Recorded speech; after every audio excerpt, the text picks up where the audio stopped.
Welcome to this part 2 of this recording on the remarks made by the President's lawyer, Fred Ngatia, that the President wants to form an all-inclusive government. Okay?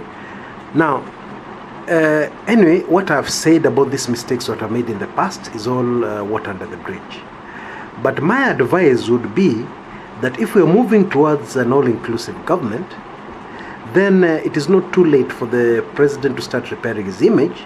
And the first thing he has to do is to stop repressing people and to stop this campaign against people speaking their minds. Let people speak their minds, because we're a free country, we have freedom of speech. It is one of the basic fundamental rights in our constitution. Yeah, apart from being a basic fundamental human right globally. Yeah. So even as I speak, there's still a blogger in police custody. Yes, the blogger is going to be charged with I don't know what, but the long and short of it is that she was speaking her mind. Okay, so the first thing they have to do is reverse that completely. Then we have to stop having these goons of flying squad arresting people. At least even better send regular police, surely. Yeah, if they must still arrest people for speaking their mind, then send ordinary police to do this. Don't send flying squad. Gosh. Anyway, that is just my advice. I'm a nobody, but that's how I look at it as an ordinary citizen, and I know a lot of ordinary citizens are looking at it that way. Actually, the biggest problem this government has, and I'm sure they're very much aware of it, the biggest problem they have is that the eyes of the whole world are on Kenya, and they're seeing what is happening, and they're monitoring what is happening in Kenya. Okay, so whatever is done, yes, the world is no longer a small village. And this is why I say these old men advisors who came in and brought in ideas, impossible things which cannot work. Yeah, these people are coming from an age where there's no social media. Half of these people don't understand how social media works. I'm sure people of that age don't understand how social media works. Okay, they don't understand the impact of social media internationally. They don't understand international image. I mean, in the 70s and 80s, when Uhuru Kenyatta was pulling some of these stunts, there were no mobile phones. People used to line up in a booth for hours to make a call. News would take 2-3 days to break if it happened in a remote area of Kenya. Yeah, but now we have instant. Things happen instantly. Things have changed dramatically.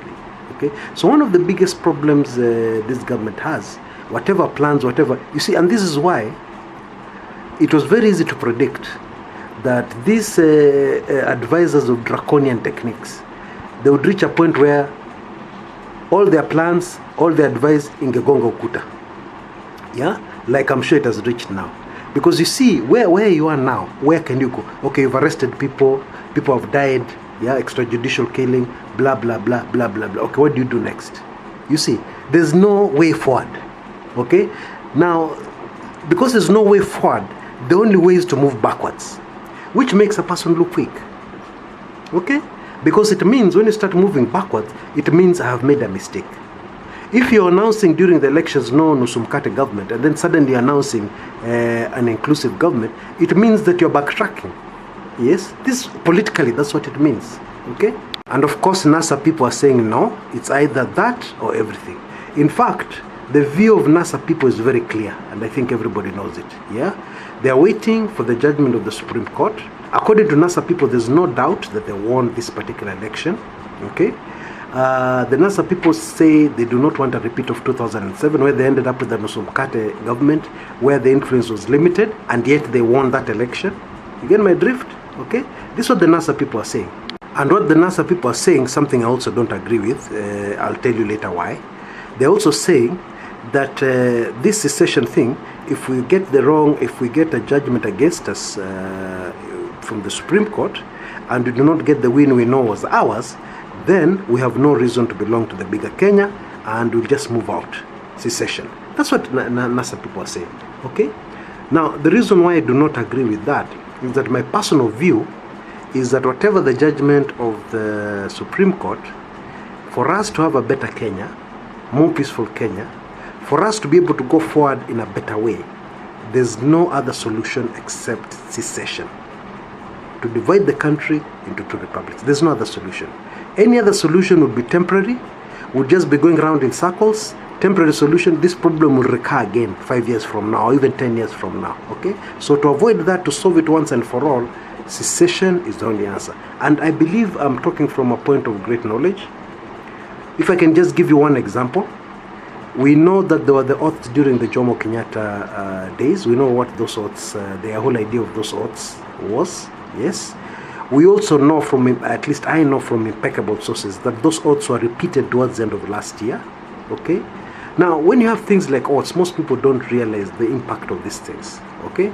It means that there are some people who are for the idea that they must rule the country forever, or they must always remain influential in this country, which is not sustainable. Okay. So to avoid all those, and these people are not ready to retract the oath. These people are not ready to go back to the oath. Yes. And why do I say that? Reverend John Gatto, tried very hard to try and get this oath reversed. And by the time he died, instead of them being reversed, they were being renewed. Yeah. So in that kind of scenario, the only way forward is secession, whatever the judgment of the Supreme Court is. That's my personal view. Yeah. Because anything else would just be window dressing, temporary solution. We're going to get this problem recurring again. Okay. Anyway, back to my point.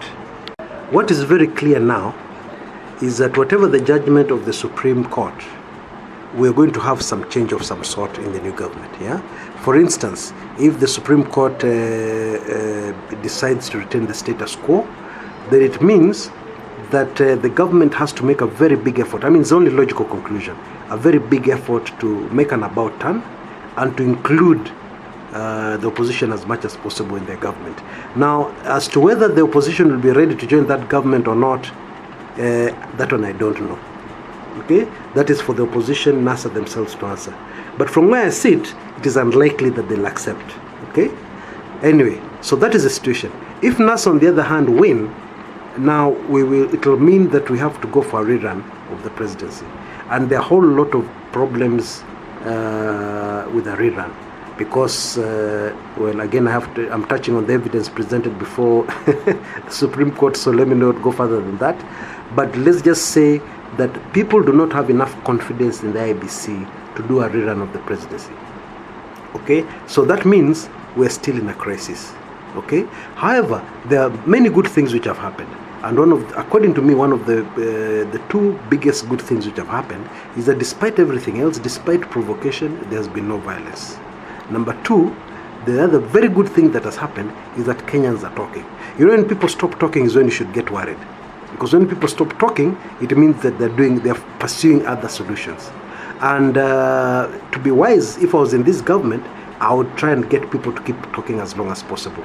Because immediately when people stop talking, you can be sure that they'll be doing other things which may not be good for the country. Yeah? They'll be doing other things to get redress. Okay? So the whole idea is let us keep talking as a country. And those are the two lovely things which have happened. And I pray that all those concerned, all those in power, all those who make decisions will do their best to sustain this conversation. Yeah, in social media, wherever. This conversation is good, it's healthy for the country. Until next time, this is Chris Kumekucha.